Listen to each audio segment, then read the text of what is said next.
Welcome to another episode of the Federal Newswire Lunch Hour podcast with your host, Andrew Langer. Well, hi there, everybody. I want to welcome you to this special edition of the Lunch Hour, the Federal Newswire's Lunch Hour podcast, our special series on the REINS Act in focus. Joining us now is my friend and colleague, Phil Kerpen. He is the president of American Commitment and a principal at Unleash Prosperity. Phil, so glad I can have you on to talk about this. You know, I was looking to go and grab your book, Democracy Denied, in which you talk about the REINS Act. As far as I'm concerned, any discussion of the REINS Act has to include you because you've been involved with it since the early days. Talk about it. Talk about why it's important to you. Talk about why it should be important to all of us. Yeah, I was. I actually had an opportunity for the book, which is a while ago now. I want to say it was about, I don't know, 2011 or so. Yeah, something like that. I had an opportunity for the book actually to interview the man who came up with the idea, he's since passed away about a year and a half ago. So unfortunately, he won't get to see it enacted into law, although I'm hoping that maybe when we get it done, they can invite, his kids and grandkids or something like that. And I have been in touch with the family. But it's an amazing origin story because it was this guy, Lloyd Rogers, who was a Navy veteran, retired former local official in Campbell County, Kentucky. And it was that Tea Party summer of 2009. You remember how there were all those roiling town halls and everything was sort of reaching a boiling point over, cap and trade and card check and stimulus and all the I think Obama we were declaring at the time, no more kings, but we'll set that aside. Yeah, we didn't use that exact slogan, but yeah, that was the sentiment anyway. Yes. And this guy, Lloyd Rogers, went to a town hall meeting with his congressman at the time, Jeff Davis, who's now long since retired, and the bill's been passed on to several sponsors since then. But it was a town hall meeting in 2009 with Jeff Davis, and this guy Lloyd Rogers brought his U.S. Constitution, and he brought his water bill, and he went up to his congressman, and he said, "Congressman, my Constitution right here, Article 1, Section 1, first thing after the preamble with the We the People, it says Article 1, Section 1, all legislative power is vested in a Congress, but my water bill says that our bills for these 3 counties in northern Kentucky are going to double in order to comply with EPA stormwater management rules." Yes. And you never voted on that. So, explain to me how the EPA can double my water bill when you're my congressman, you're supposed to have all the legislative power and you never voted on it.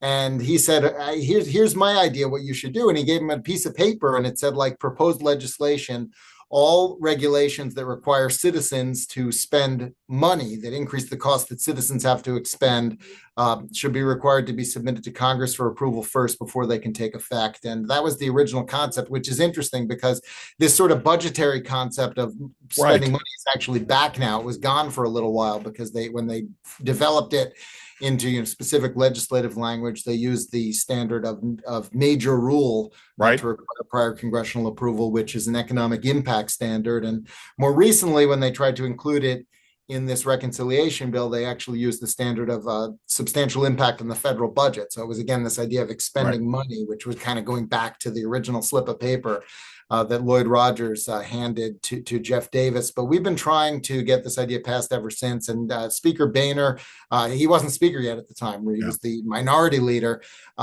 loved this idea the first time he heard about it. He put it in their agenda document, the Commitment to America document, which was the platform the Republicans ran on in 2010. And then they kept their commitment when they came into power. They passed it in the House. And in fact, it's passed the House 4 or 5 times, including sometimes with Democratic support. Sometimes as standalone, sometimes as part of bigger legislation on the debt ceiling or other things. We occasionally get a Jared Golden or maybe 1 or 2 other Democrats, very few Democrats, but we have had a few. In the Senate, we've had a Democrat co-sponsor, historically Joe Manchin. He's no longer there, so there are no current Democratic co-sponsors in the Senate. But we've actually never had a Senate vote on this because we've never had a strategy for getting it done in the Senate where we could overcome a filibuster, and we never had the numbers to get it done in the Senate. But this year is the first serious effort to include it in a reconciliation bill, which would, of course, not be subject to filibuster. And we thought it was going to be in the House bill, and it was in the House bill coming out of the Judiciary Committee.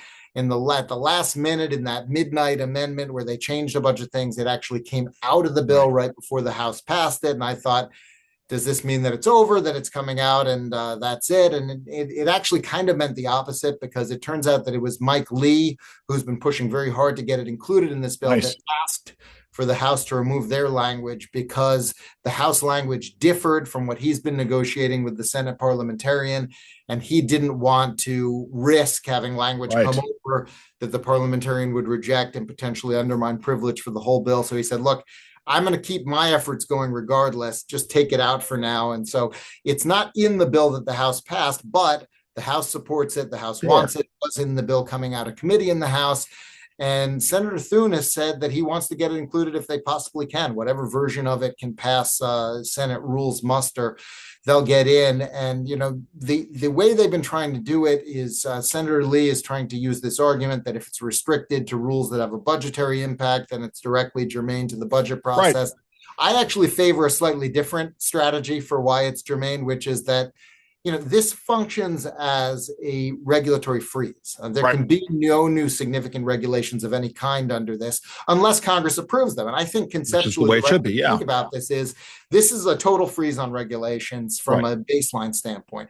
Any regulation you get after this would be an alteration of the baseline, because you'd have that vote by Congress to enact it. And you should look at the score then as a score of that vote. And so I think you look at this conceptually as a regulatory freeze. And we've got really good modeling from the Heritage Foundation that a regulatory freeze reduces deficits by $1.1 trillion over the decade, because you get much stronger economic growth and stronger revenues, and you also get less demand on government social welfare programs because you have more people working and being productive and so forth. And so not only do I think that this is principally budgetary in nature, but I think that if it were scored correctly, this would be the single largest pay for in the entire bill. I mean, this could pay for doing a 15% corporate rate and a bunch of other things if they scored it correctly. So I think this is a major, major budget provision. And I really hope that they can either prevail upon the parliamentarian or overrule her by a vote of the Senate, because I think that clearly this is budgetary in nature. You know, it's interesting because Matt Jensen over at AFPI is doing a lot of works on the direct fiscal impacts of regulation, the mandates that come out there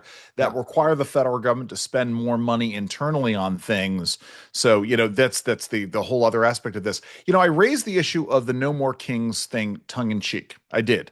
But on the other hand, if you are concerned about concentrated power in the federal executive branch, right? This is certainly what we've been seeing a lot of folks deeply concerned about. You should be in support of the REINS Act because it gets at that issue of executive branch power. Talk about this. Talk about why such executive branch power skeptics should be on board with this. Well, you know, look, we've had a big problem, and it's been getting worse in recent decades. But I think the major point of departure was actually in the 1970s when we got the Clean Air Act and the Clean Water Act and the Endangered Species Act and the National Environmental Policy Act. And what's basically happened, and that's just basically the energy and environment area. We've got similar things in healthcare and other areas. But what's happened is Congress has increasingly passed these broad, vague laws. You know, they sort of once every couple decades, they do a huge thing like Obamacare, but they leave all of the details, all of the significant decision-making to the bureaucrats, to the executive branch. And what happens is we get these huge pendulum swings with changes in partisan control in the White House, which makes it very difficult for businesses to plan and invest because you can get this whiplash effect. And, you know, we've solved this for at least one thing, which is the California waiver on vehicle regulations, the electric vehicle mandates, because that was overturned permanently by Congress and the president signed it. And so that was a big deal. And that was actually the single most expensive regulation of the Biden administration. But we had this situation where under Obama, they said, you know, vehicle fuel economy standards are nationally regulated. There's exclusive national jurisdiction because it is interstate commerce. But the Obama administration gave California a waiver and they said, hey, you can set your own standards. And so basically the industry was like, well, we can't comply with two different things at the same time because they're in conflict. So we're basically going to build to this California standard, which leads to a full ban of internal combustion vehicles by 2035. Which, by the way, was the goal, right? That's what the left wanted. Right. Of course. Well, and in fact, this was explicitly so during the Obama administration. They sat the auto industry down with EPA officials and California Air Regulatory Board officials, and they kind of explained to them how it was like a bad cop. They sort of explained, we're going to let them do this to you, and if you're not on board, then we're going to cross-cut destroy you, and it was planned that way. Of course, Trump got rid of it, but the industry was kind of like, well, we need to kind of stay on the planning horizon that we're on, because we're not on a 4-year planning horizon. We're on a much longer plan than that, and Trump's not going to be around forever. And so It really didn't change course, even though Trump got rid of it. And sure enough, Biden came in, put it right back in. And so Trump got rid of it again this time, but he did it by signing legislation, which should be a lot more permanent. And if we had something like the REINS Act, all regulations would work this way, right? I mean, it would be required that you get majorities in Congress to impose major new regulations, and that would be a much higher bar. We'd have many fewer regulations, and the ones that we do would be much more sensible, in my judgment, because they'd have to pass that sort of political market test. And if you go back to the Obama administration, we had Obama, Reid, and Pelosi with huge majorities. They couldn't get the cap and trade bill through Congress, and they barely got it through the House. They didn't even have a vote in the Senate, and that was with 60 Democratic senators. And of course, half the things in that bill ended up getting implemented anyway, by various executive means. But that never would have happened if we had a process like this in place. And, for all of these liberals who, whenever a Republican is in, discover that, hey, we hate the executive branch governing by executive order and rule and dictate and order, you should welcome this too. Make 100%. Your case to the public, pass things through Congress, and they'll be very difficult to undo because it works in both directions. But, the idea would be, look, let's not have this pendulum that swings wildly back and forth, where the stakes of the presidential election are so mind-bogglingly high because they can control everything policy-wise. Let's get the real economic decision-making back in Congress, where it's supposed to be under our constitutional system. And, sometimes, limited government perspective, sometimes we'll win and sometimes we'll lose. And when we do lose, it's going to be a lot more permanent than when these things are just done by executive means. But I think that it'll be much better for the country to have a lot more stability. And I think we'll get much better, when we do get regulations, they're going to be much more sensible if they've got to go through that approval process, frankly. Even when Democrats have a trifecta, just having to go through that process will make them much more reasonable, because public pressure will matter in a way that it doesn't so much and everything rests on the presidential. It brings us back to the deliberative nature of government that is so essential to the survival of our republic over the long term. Phil Kerpen, how do folks find out more about the good work you're doing both at Unleash Prosperity and at American Commitment? AmericanCommitment.org is the main website, and we've got I also own REINSAct.com, which will forward you to the REINS Act page inside AmericanCommitment.org. Nice. So we've had that for a very long time. I have that on REINSAct.com. I love it. REINS, as you can see, folks, if you're watching us. Regulations from the executive in need of scrutiny. They always name bills with these acronyms, which are sort of goofy, but it's I don't know. That's all right. And then with Unleash Prosperity, which is where we do the free daily newsletter that I write the first draft, and then Steve Moore completely rewrites it and it goes out. But I give him something to work with anyway. That's unleashprosperity.com, and people can sign up for that. And then I'm also kind of an ex addict. If you want my up to the second thoughts, you can find me on there. It's my last name, Kerpen, Kerpen. At Kerpen. Phil Kerpen, thank you so very much for joining us today. My pleasure.